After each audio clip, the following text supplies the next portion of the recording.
Люди выживали. И при всем этом я должен сказать, что Абхазия была представлена, имела слово в ООН. Мы выступали и говорили об Абхазии там. Я должен сказать, что в это тяжелое время к нам приезжала делегация из Грузии, ходила здесь по берегу, вы помните, да, и удивлялись, что абхазы выживают, умеют, как у них это получается. При жесточайшей блокаде. При жесточайшей блокаде все это происходило. Наши коммерсанты всеми путями, которые, я не знаю, ну, правдами и неправдами, привозили товары из Турции. Мы очень долгое время ели и вообще и существовали только на те товары, которые собирали люди, собирали деньги, вывозили, начинали торговать, вывозили из Турции очень долгое время на этом. Да. Вот это все приносило свои плоды. Почему я это вспоминаю, почему я это хочу напомнить, да? Это все приносило свои плоды.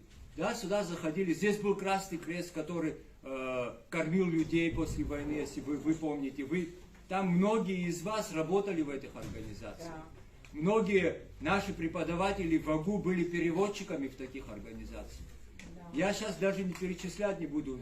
Такие программы, как по туберкулезу, что у нас не спасали Абхазию, лекарства не привозили. Наилучшее. И не занимались нами. До этого Ливан вспомнил, разве не наши ребята занимались разминированием Хиллоу Трасс, который здесь находился, которые остались без рук, без ног, масса людей, наших же людей, которые работали в этих организациях, да, получали заработную плату, и более того, они кормили свои семьи, и на эти деньги существовал практически, ну, основная масса населения существовала именно на эти проекты. Послушайте, почему я это все вспоминаю? Дело в том, что позиция государства... Илюха, что значит основная? Вот они записывают, Хиллоу Трасс всю Абхазию кормил, да, за счет того, что там... Я не говорю про Хиллоу Трасс, я говорю не про организации вообще, я говорю про наших людей, которые в этих организациях находили себе работу, искали ее и кормили свои семьи. А как? И выживали. Кто-то стоял на границе. Я Хиллоу Трасс как пример привел. Там в Хиллоу Трасс 150 человек работало. Ну 150 это мало? Для него мало. Ну, наверное, если для кого-то 150 человек мало, я не знаю. Для меня это, допустим, много. К чему все это я веду? К тому, что наша власть во всей тогдашней вот такой оккупации,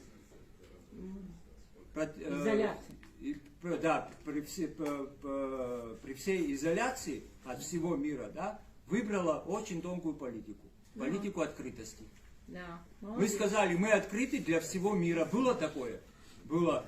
Мы говорили, что мы, Абхазия, мы назвали ее страной души, да, мы так и относились. Мы рады были каждому человеку, приехавшему сюда, каждому иностранцу, посетившему Абхазию. Мы убеждали их в своей правоте. Сюда что, все приезжали из-за любви к Абхазии? Конечно, нет. Сюда многие организации и многие сюда приехали убеждать нас, что мы должны быть с Грузией, что это... Но отсюда, я насколько знаю, я насколько помню, уезжали после общения со всеми нами, отсюда уезжали наши друзья. Да, это не привело к признанию некоторых стран по отношению к Абхазии.